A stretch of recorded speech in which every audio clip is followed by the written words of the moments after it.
case to take my colored hat and a cloak. When Leondea comes, she waits on me, but I will charm her first to keep her tongue.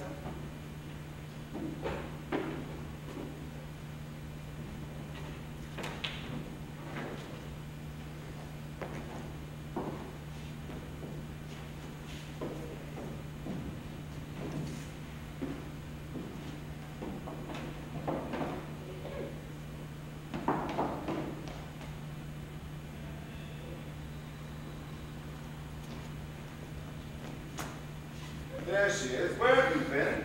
Where have I been? Nay, how now? Where are you? Master, has my fellow Tranio stolen your clothes? Or have you stolen his? Or both? Pray, what's the news? Come hither. There's no time to jest. Therefore frame your manners to the time.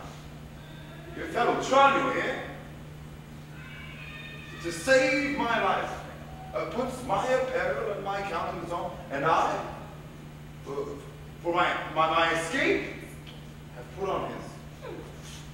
For in a quarrel since I came ashore, I killed a man. And here I was described.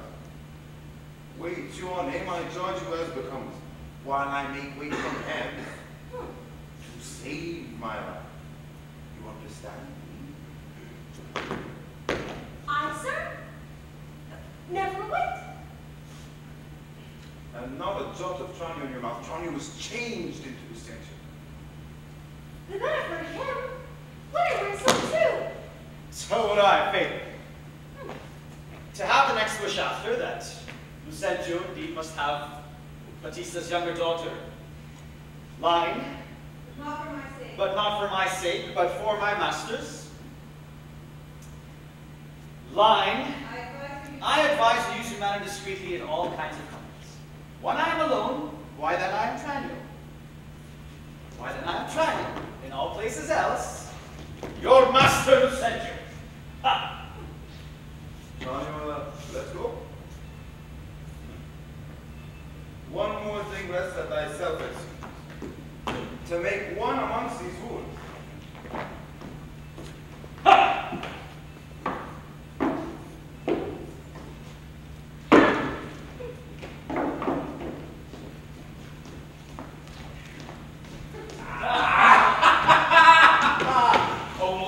For a while I take my leave. My friends in Bodega, and all my best beloved and approved friend Hortensio, and I trow this is his house. He'll prove you'll knock, I say. Knock, sir.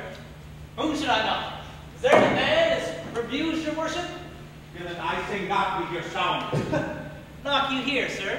Why, sir, what am I, sir, that I should knock you here, sir? Villain, I say knock me at the gate and rap me well, or I'll knock your knave straight. My master's grown quarrelsome. I should knock you first, and then I know after it comes by the worst. Will it knock me, and you'll not knock, I'll bring it. Help, masters, help! My master's grown mad! Now knock when I bid you, villain. Oh, now, what's the matter?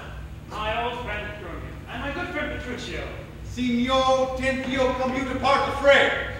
Rise, you rise. We will compound this problem. If this be not a lawful cause for me to leave his service, look you, sir. Bid me knock him and rap him, sell me, sir.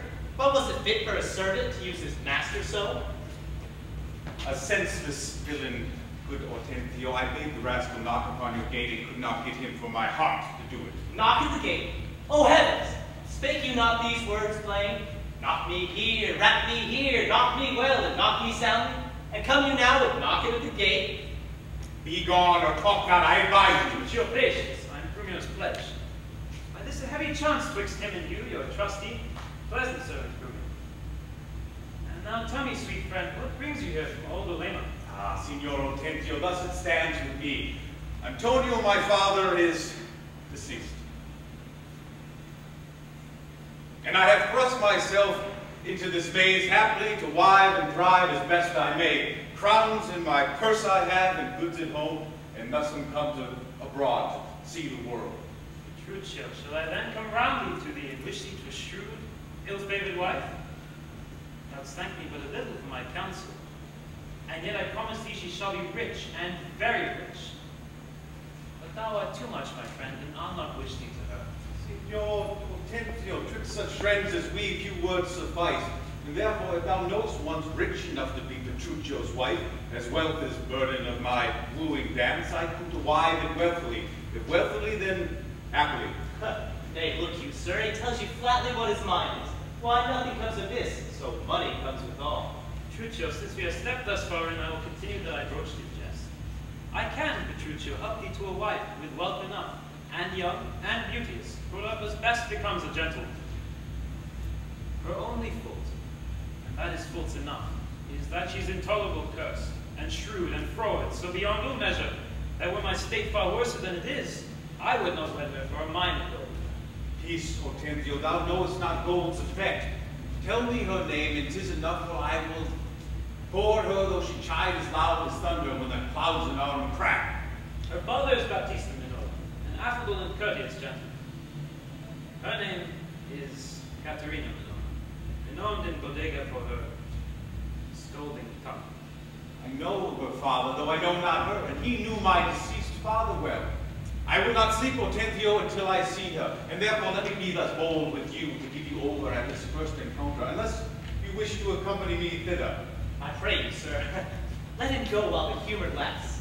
On my word, and she, scolding as new as I well do, and she knew him as well as I do, she would think scolding would do little good upon. I tell you what, sir, and she standing but little, he will throw a figure in her face, and so disfigure her with it, she shall have no more eyes to see withal than a cat. You know not, sir. Sorry, Petruchio, I must go with thee, for in Baptista's keep my treasures. He hath the jewel of my life in hold, his youngest daughter, beautiful beyond her, and her withholds for me and others more, suitors for her and rivals in my love, supposing it a thing impossible for those defects I have before rehearsed that ever Caterina will be wooed. Therefore hath this order Baptista taken, that none shall have access unto Bianca till Caterina the cursed have got a husband. Caterina the Cursed, title for a maid of all titles the worst. Now shall my friend Petruchio do me grace, and offer me, disguised in silver robes, to old Baptista as a schoolmaster, well seen in music. So that at last I may, by this device, have leave and leisure to make love to her and court her by herself. Master, look about you. Who goes there? Peace, Drumios. It is the rival of my love. Petruchio, stand by. Proper stripling and amorous. Oh, very well. I have perused the note. Hark you, sir, I'll have him very fairly bound. All books of love, see to it at any hand, and see you read no other lectures to her. You understand me? Over and besides Signor Batista's liberality, I'll mend it to the largest. Take your paper too, and let me have them very well perfumed, for she is sweeter than perfume itself to whom they go. What will you read to her? But whatever I read to her, I'll plead for you.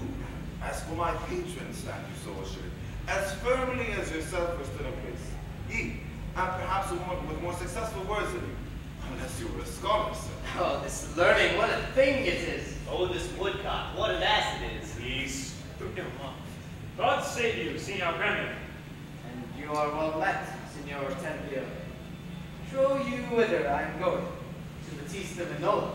I promised to inquire carefully about a schoolmaster for the fair Bianca, and by good fortune I have lighted well on this young man, for learning and behavior fit for a turn, well read in poetry and other books. Good ones, I warranty. 'Tis well. And I have met a gentleman hath promised me to another, a fine musician to instruct our mistress. So I shall no whit be behind in duty to fair Bianca, so beloved of me. Beloved of me, that my deeds shall prove. And that his back shall prove. Premio, 'tis now no time to vent our love. Listen, and if you speak me fair, I'll tell you news indifferent good for either. Here is a gentleman, whom by chance I met, on agreement from us that his liking